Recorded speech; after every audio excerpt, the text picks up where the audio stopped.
dibagi T. Ya. Nah, tadi kita misalkan atau kita uraikan dulu kan ini ada dua suku ya, ada 2 suku dalam kurung ini ada 2 suku. Kita pisahkan dulu satu-satu. Limit T mendekati tak hingga untuk yang 1 juta. Ingat kalau limit tak hingga dia berupa konstanta, nah maka nilainya konstanta itu sendiri ya. Tidak terpengaruh oleh variabel T kalau untuk yang konstanta ini. Nah, kalau yang ini ada variabel T-nya, maka nilai tak hingganya akan terpengaruh ya. Nilai limitnya akan terpengaruh oleh tak hingga. T 500.000 per T. Jadi kalau untuk yang ini karena dia berupa konstanta tidak terpengaruh oleh nilai T karena tidak ada variabel T di sini. Berarti nilainya konstanta itu sendiri. Nah, yang ini udah tahu jawabannya pasti 1 juta.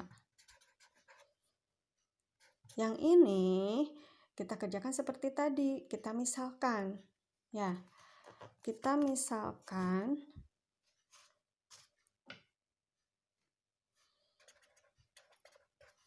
karena kita kalau bentuk ini sin ya. Di sini sin. Berarti di sini juga sin. Tidak tertulis ya. Sin. Nah, kita misalkan dalam bentuk pecahan ya. Kita misalkan dengan variabel y, yaitu adalah 1 per T ya. Karena kita tidak mungkin dalam bentuk sin tak hingga, cos tak hingga karena nilainya tak tentu. Jadi sin 1 per tak hingga nilainya mendekati 0 kan gitu ya. Maka T itu adalah sama dengan 1 per Y ya.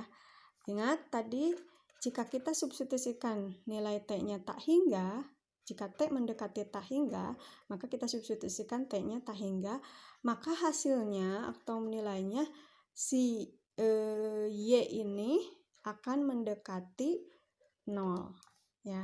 Jika suatu bilangan dibagi dengan bilangan yang berapapun konstantanya di sini ya, jika dibagi dengan suatu nilai yang sangat besar, semakin besar, itu hasilnya akan mendekati 0. Berapapun konstanta di atas ya sebetulnya. Nah, sekarang ya kita ganti T ini dan T ini ya. Sehingga limit ketika variabelnya diganti dari T menjadi Y yang dimisahkan, maka limit pendekatannya pun berubah. Tadi T mendekati tak hingga, maka jadi Y mendekati 0. Maka limitnya berubah, Y mendekati 0 ya, berubah. T berubah jadi 1 per Y. Kita ganti dengan 1 per Y. Sin 500.000 per T-nya kita ubah dengan 1 per Y. Ya. Nah, yang ini 1 juta ditambah. Nah, tadi limit 1 per Y ya. Sama seperti yang tadi. Jika 1 dibagi dengan 1 per Y, maka dia jadi pembilang. Nah, yang ini maksudnya. Ya. Asalnya pembilang, maka dia jadi penyebut. Ya. Jadi 1 dibagi 1 per Y itu akan berubah.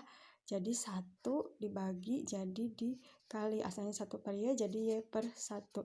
Asalnya 1 per Y penyebut, jadi di atas jadi pembilang. Berarti Y-nya kita pindahkan ya. Bukan pindah, berarti berubah. Nilainya berubah tempatnya jadi Y di atas. Ya. Di sini yang mendekati 0. Sin Y dikali 1 per Y. Asalnya kan ada 1 per Y. Ini kan yang ini Y dari yang penyebut. Pindah jadi di sini. Asalnya ada 1 per Y. itu ya Y dikali 1 per Y, sin 500.000. Y dikali 1 per Y, sin 500.000. Y dikali 1 per Y kan 1. Ya. Tuh. Y dikali 1 per Y kan 1. Tinggal sin 50.000. Ya, sin 50.000 itu nilainya sama dengan 1. Ya. Atau kita tulisnya gini. Jangan ini sama dengan 1 kalau kita buat dalam bentuk limit dulu. Supaya kan yang betul itu limit Y mendekati 0, Y mendekati 0, sin X per X kan itu nilainya 1, sehingga kita ubahnya seperti ini. Limit Y mendekati 0, ini tidak usah dicoret ya, jadi 1 per Y, atau kita buat per 1 per Y dikali Y kali sin 50.000, atau sin 50.000 Y dikali sin 50.000 atau 50.000 Y. 1 per Y ini jadi penyebut. Ya, jadi sama dengan sin Y per Y itu nilainya adalah 1, tinggal nilainya 50.000, tinggal nilainya konstanta. Limit Y mendekati 0, sin Y per Y itu nilainya 1. Limit X mendekati 0, sin X per X itu kan nilainya 1, sehingga nilainya hanya tinggal konstanta 50.000. 500.000 ya. 1 juta ditambah 500.000. Jadi pertumbuhan penduduk 1.500.000. Jadi tentukan pertumbuhan jumlah penduduk kota tersebut dalam jangka waktu yang sangat lama di masa depan. Jadi pertumbuhan penduduk di masa depan adalah 1.500.000 ya. Maaf tadi ada sedikit salah nulis ya, kadang tidak terfokus ke yang awal ya. Assalamualaikum warahmatullahi wabarakatuh.